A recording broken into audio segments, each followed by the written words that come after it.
사도신경으로 우리의 신앙을 고백하며 3월 7일 기도회 시작하도록 하겠습니다. 나는 전능하신 아버지 하나님 천지의 창조주를 믿습니다. 나는 그의 유일하신 아들 우리 주 예수 그리스도를 믿습니다. 그는 성령으로 잉태되어 동정녀 마리아에게서 나시고 본디오 빌라도에게 고난을 받아 십자가에 못 박혀 죽으시고 장사된 지 사흘 만에 죽은 자 가운데서 다시 살아나셨으며 하늘에 오르시어 전능하신 아버지 하나님 우편에 앉아 계시다가 거기로부터 살아있는 자와 죽은 자를 심판하러 오십니다. 나는 성령을 믿으며 거룩한 공교회와 성도의 교제와 죄를 용서받는 것과 몸의 부활과 영생을 믿습니다.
시험을 당해 죄 짓지 말고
기도에 시연해 주신 하나님의 말씀은 누가복음 4장 1절에서 13절입니다.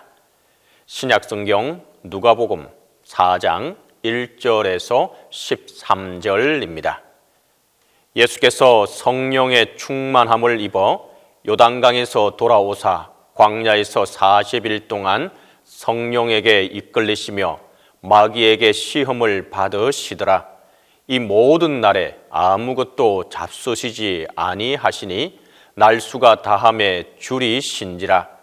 마귀가 이르되 내가 만일 하나님의 아들이어든 이 돌들에게 명하여 떡이 되게 하라. 예수께서 대답하시되 기록된 바 사람이 떡으로만 살 것이 아니라 하였느니라. 마귀가 또 예수를 이끌고 올라가서 순식간에 천하 만국을 보이며 이르되 이 모든 권위와 그 영광을 내가 네게 주리라. 이것은 내게 넘겨준 것이므로 내가 원하는 자에게 주노라. 그러므로 내가 만일 네게 절하면 다 내 것이 되리라. 예수께서 대답하여 이르시되 기록된 바 주 너의 하나님께 경배하고 다만 그를 섬기라 하였느니라. 또 이끌고 예루살렘으로 가서 성전 꼭대기에 세우고 이르되 내가 만일 하나님의 아들이어든 여기서 뛰어내리라. 기록되었으되 하나님이 너를 위하여 그 사자들을 명하사 너를 지키게 하시리라 하였고 또한 그들이 손으로 너를 받들어 내 발이 돌에 부딪히지 않게 하시리라 하였느니라. 예수께서 대답하여 이르시되 주 너의 하나님을 시험하지 말라 하였느니라. 마귀가 모든 시험을 다 한 후에 얼마 동안 떠나니라. 오늘 본문은 예수님께서 40일 동안 금식 기도하신 후에 있었던 마귀의 시험에 대한 내용입니다. 우리 성도들에게도 하나님께서 마귀의 시험을 허용하실 때가 있습니다. 하지만 이 시험이 우리를 괴롭히고 멸망시키기 위한 것은 결코 아닙니다. 오히려 우리가 하나님을 더 깊이 알고 신앙을 성숙하게 하기 위한 하나의 방편입니다. 야곱의 아들 요셉도 하나님을 잘 섬기고 경건한 생활을 했으나 누명으로 애굽의 감옥에 갇히는 시련을 당하게 됩니다. 그러나 그 시련으로 인해 애굽의 국무총리가 될 수 있었습니다. 그리고 다윗은 어릴 때부터 기름 부음을 받고 하나님을 잘 섬겼지만 하나님은 사울 왕을 통해 숱한 시련을 겪게 하셨습니다. 그러나 다윗은 그 시련을 통해 이스라엘의 왕으로서 필요한 인내와 덕과 지혜를 얻게 되었습니다. 성도 여러분, 이처럼 하나님께서는 사랑하는 자에게 시험을 주시기도 합니다. 그리고 그 시험을 통해 신앙의 성장과 더욱 풍성한 하나님의 축복을 받게 하십니다.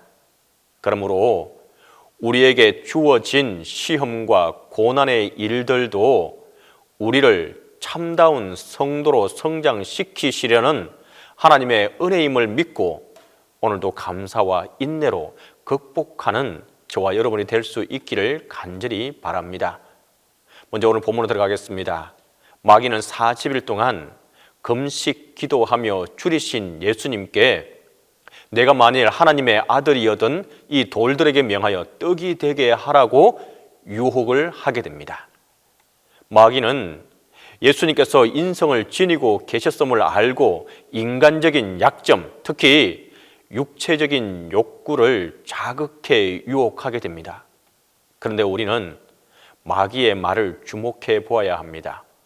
마귀는 예수님께 돌들을 떡으로 만들어 보라고 했습니다. 여러분, 떡은 곡식 가루로 만들어지는 것이 순리입니다. 예수님께서 오병이어의 기적을 베푸셨을 때도 이미 있었던 물고기와 떡을 가지고 기적을 베푸셨습니다. 기적을 행하시되 하나님의 창조 섭리 안에서 그 일들을 일으키신 것입니다. 하지만 마귀는 그러한 하나님의 창조 섭리를 거슬러 돌로 떡을 만들라고 말하고 있습니다. 바로 이것이 마귀의 특징입니다. 마귀의 유혹은 언제나 하나님의 창조 섭리를 거역하고 대적합니다. 예수님께 돌들로 떡을 만들라고 유혹하는 마귀의 말 속에는 하나님의 창조 섭리를 능멸하려는 의도가 담겨져 있는 것입니다. 성도 여러분, 마귀는 지금도 이 수법으로 사람들을 미혹하고 있습니다. 돌로 떡을 만들라는 식으로 하나님께서 정하신 창조 섭리를 파괴하고 무너뜨리려고 하고 있습니다. 비도덕적이고 불의한 방법을 동원해서라도 원하는 떡을 얻으라고 우리를 유혹합니다. 그러므로 우리 성도들은 무슨 일을 하든지 과연 이 일이 하나님의 섭리에 합당한지를 먼저 생각해 봐야 합니다. 그리고 하나님의 창조 섭리에 어긋나는 방법이라고 여겨지면 바로 그것이 마귀의 유혹이라는 사실을 알고 단호하게 물리쳐야 합니다. 그래서 우리 예수님께서는 돌을 떡으로 만들라는 마귀의 미혹에 대하여 기록된 바 사람이 떡으로만 살 것이 아니라고 말씀하게 됩니다. 지금 예수님께서는 하나님의 말씀, 곧 예수 그리스도의 구원의 은혜로만 우리가 살 수 있음을 한편으로는 은유적으로 말씀해주고 있는 것입니다. 첫 번째 시험에 실패한 마귀는 내가 만일 내게 절하면 천하 만국을 다 주겠다고 두 번째 유혹을 하게 됩니다. 이에 대해서도 예수님께서는 기록된 바 주 너의 하나님께 경배하고 다만 그를 섬기라라고 말씀하시면서 시험을 이기시게 됩니다. 마귀를 섬기며 천하 만국을 얻기보다는 하나님의 뜻대로 십자가 고난의 길을 택하겠다는 단호한 태도를 보이신 것입니다. 이렇게 예수님께서 계속해서 성경 말씀으로 유혹을 물리치자 마귀는 이제 방법을 바꾸어 예수님을 예루살렘 성정 꼭대기에 세우고 성경 말씀을 인용하여 시험하게 됩니다. 그런데 마귀는 성경 본래의 취지를 조작하여 미혹합니다. 시편 91편을 예수님을 유혹하기 위해 교묘하게 조작합니다. 성도 여러분, 이처럼 마귀는 성경 말씀을 교묘하게 조작하여 우리를 유혹합니다. 그리고 이러한 속임수는 오늘날도 여전히 계속되고 있다는 사실입니다. 이단들이 무엇을 가지고 사람들을 미혹합니까? 마귀가 예수님을 유혹하는데 성경 말씀을 인용했듯 바로 성경 말씀입니다. 그러므로 우리는 성경을 알되 정확하게 알아야 하고 말씀을 읽을 때 그 뜻을 분명히 깨달아야 합니다. 속담에 선무당이 사람 잡는다는 말이 있듯이 서툴게 아는 자가 더 교만하고 올바른 말씀을 듣지 않으려 하기 때문입니다. 그리고 이와 같은 마귀의 유혹은 지금도 우리에게 계속 되어지고 있다는 사실입니다. 특히 마귀의 세 번째 시험의 최종 목적은 하나님과 예수님의 관계를 무너뜨리려는 것이었습니다.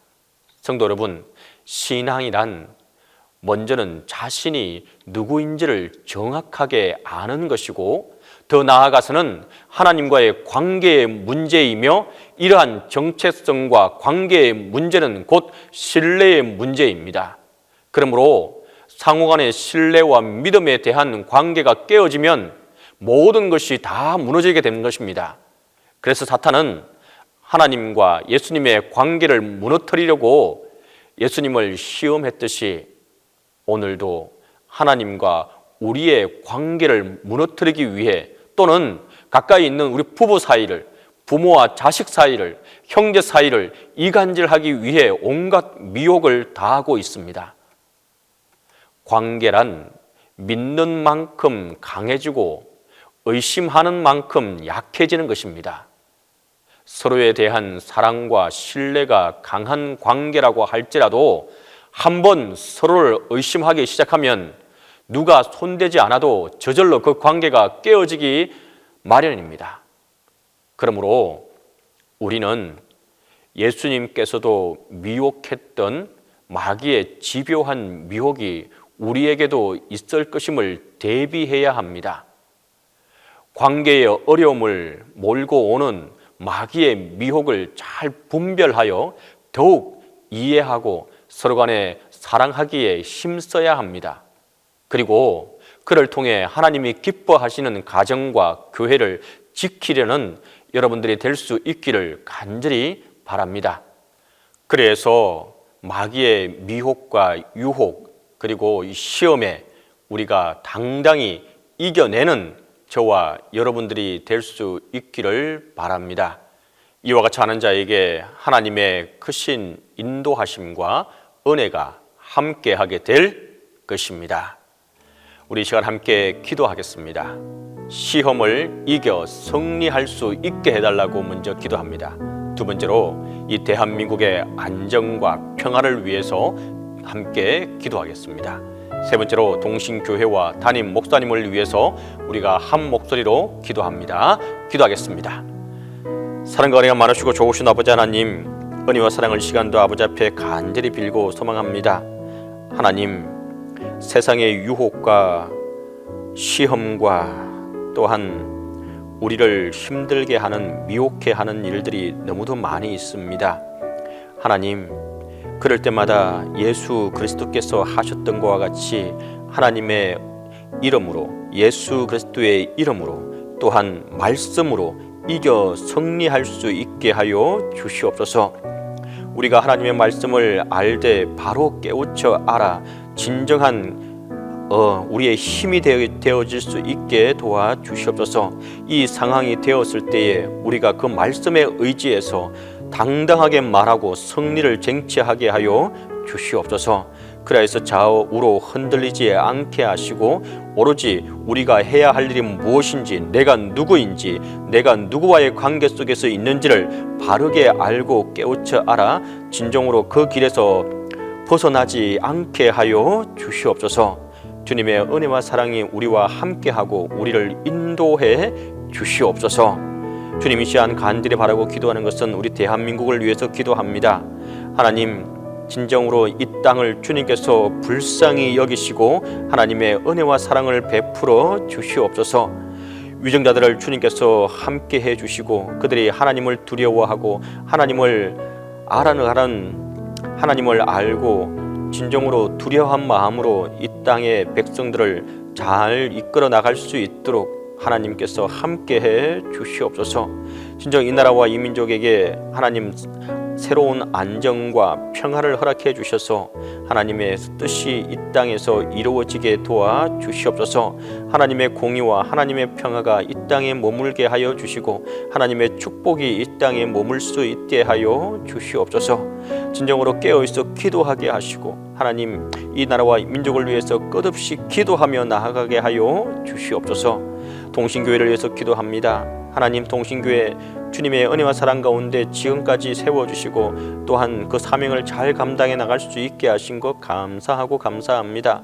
특별히 동신교회에 속한 모든 우리 성도님들 모두에게 건강과 은혜를 베풀어 주시옵소서. 하나님, 특별히 아파하고 힘들어하는 이들이 있습니다. 수술 후에 회복하는 사람도 있습니다. 하나님의 은혜의 손길이, 치유의 손길이, 회복의 손길이 필요하오니 하나님의 은혜를 베풀어 주시옵소서. 담임 목사님과 함께 해주시고 온전한 치유와 회복이 있게 하여 주시고 성령의 은혜가 우리 담임 목사님과 함께 하게 하여 주시옵소서. 이제는 주님께서 가르쳐주신 기도로 기도해 마치도록 하겠습니다. 하늘에 계신 우리 아버지, 아버지의 이름을 거룩하게 하시며 아버지의 나라가 오게 하시며 아버지의 뜻이 하늘에서와 같이 땅에서도 이루어지게 하소서. 오늘 우리에게 일용할 양식을 주시고 우리가 우리에게 잘못한 사람을 용서하여 준 것 같이 우리 죄를 용서하여 주시고 우리를 시험에 빠지지 않게 하시고 악에서 구하소서. 나라와 권능과 영광이 영원히 아버지의 것입니다.